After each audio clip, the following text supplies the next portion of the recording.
Man, back again. AHumbleSoul, baby, you know. We checking in. Just want to do a quick video, man, on this whole King Von situation and just the unfortunate reality of just so many artists out there, talented artists, you know, losing their lives before they even reach the age of 30 years old. You know what I'm saying? You know, not too long ago, I put a video on the platform. It was like a clip of an interview that FBG did when he was just breaking down why so many people wanted to see him dead. You know, and that's one of the highest viewed videos on my platform so far. But I put it up there after, you know, he was murdered. You know, at the age of 26 years old, from what I understand. You know what I'm saying? Murdered in Chicago while he was out shopping, you know, getting birthday gifts for his son. You know what I'm saying? Killed in broad daylight. You know, a promising, you know, MC, a talented artist, you know what I'm saying? And that shit, it was messed up. It was messed up to see that. And, you know, fast forward a few months later, but like, that happened in August, early August. We in November, early November, you know, and another Chicago artist is murdered. King Von, you know, also at the age of 26 years old. And it's no secret that their crews, you know, are rivals, and them two in particular, you know, didn't get along. And they both had their own little following, their own buzz going, you know what I'm saying? They both were rising. They both were at the height of their success, you know, to a certain extent, I can say, before they were taken out. Both at the same age, you know what I'm saying? Both fathers, both friends, you know what I'm saying? Both loved ones to, you know, countless people in their cities, you know what I'm saying? And loved around the world, you know what I'm saying? So it's just messed up to see. I had a chance to check out the interview on DJ Academics' channel. Just checked out a little bits and pieces of it, and I heard King Von's manager pretty much break down the events that took place before, you know, he was fatally shot. You know, he was killed. And it just made me think about, you know, split-second decisions and how you never really truly know what the reaction is gonna be. You know, if you hurt somebody, you know, you can get into an altercation and you punch somebody, you know what I'm saying, and you expecting it to be a fight, and you get your life taken. And you never thought that would be the case, but, you know, you can't predict how somebody's gonna react, you know what I mean? And sometimes you can underestimate your opponent. You know, I'm a victim of that myself. You know, I've been in situations personally where I made certain decisions and I didn't expect for it to go, you know, certain ways, but it did, you know. But it's just been a learning experience. The Lord blessed me with another opportunity, you know. So just got to be mindful of stuff like that.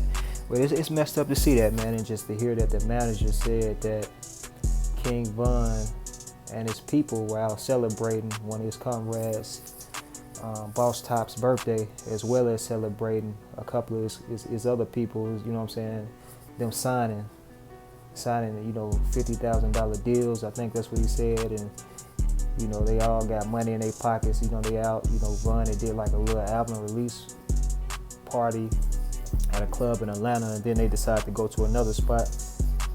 One thing led to another. He bumped into an artist he allegedly had some type of issues with, dude by the name of Quando Rondo, who's linked, I guess, to NBA YoungBoy and all that. I ain't really familiar with dude's music like that. Just going off the reports, and then one thing led to another. They get into a fight. Quando Rondo's homeboy hops out, shoots Von. Police start shooting. They ended up hitting multiple people, including the person who killed Von, as well as a couple of his homies, a couple of Von's homies. Originally, it was reported that 2 of Von's people were killed, but it just came out that one of those people is actually still alive and in stable condition. A dude, old Black Louis. So the Lord still works in mysterious ways, and hopefully he'll be able to shake back 100%. But it's just messed up, man. It's just messed up to see these dudes in Chicago, these talented rap artists' lives being taken, before they can reach, the age of 30, before they can enjoy 3 decades on this earth, and it's sad because they already go through so much before they reach the fame. Then once they start really truly building some momentum and reaching superstardom, they get taken out because, they get placed back into those environments that they elevated from. But you can take the person out of the environment. You can't really take that out of the person though. You feel what I'm saying? But it's not even, just in Chicago. I was just thinking about a few other artists, man, who have lost their lives, over the last few months. Just thinking about it, in June, man, I reported on Trey Savage losing his life. In July, I believe Lil Marlo, an Atlanta artist, was riding on the expressway when somebody pulled up and shot his car up and killed him. He was a father, he was only 27 years old from what I understand, and he was buzzing, linked to people like Lil Baby, Lil Yachty, Migos, etc. He wasn't just one of the superstars, but he had his own following. You feel what I'm saying? And it was just unfortunate to see how that played out.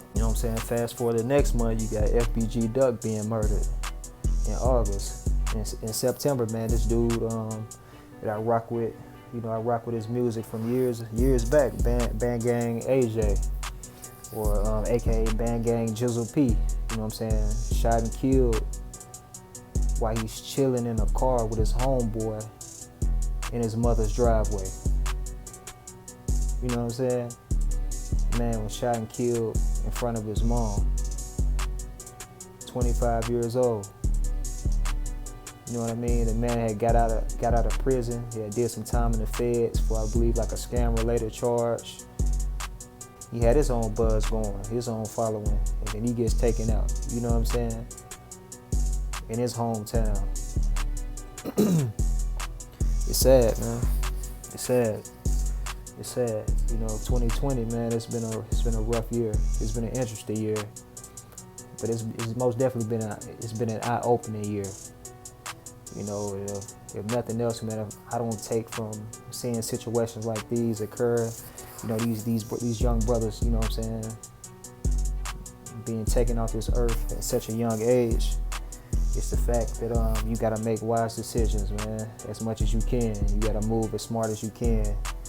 You gotta think not just for you, but for your opponent, and just be mindful of what you got, all you got to offer, all you got to offer to this world, all you got in this world, because it ain't just you when you're making these split-second decisions. You got family, you got friends, you got loved ones, man, you got supporters that's really rooting for you or depending on you, and love you. So you just gotta be mindful of that, man, day in and day out. I know a lot of times it can be easier said than done, especially if you hold a certain reputation or you got a certain type of perspective on stuff. But that really does play a part, man. You got, a little son or a little daughter running around here. You got baby brothers, baby sisters, or even just loved ones, man. You got moms, got dads out here that's really rooting for you and praying for you and living through you to a certain extent, because a lot of them may have not been able to, make it to where you at. Man, it's just a lot. It's just a lot to live for, man. But RIP to all those dudes, But I just want to put something on the platform, man. Just pretty much in memory of those dudes, man. Salute to everybody. Just rocking with AHumbleSoul. If you're not already subscribed to the channel, make sure you do so ASAP. We're going to keep it going, man. Until next time, I'm going to holler at y'all. You dig? 100.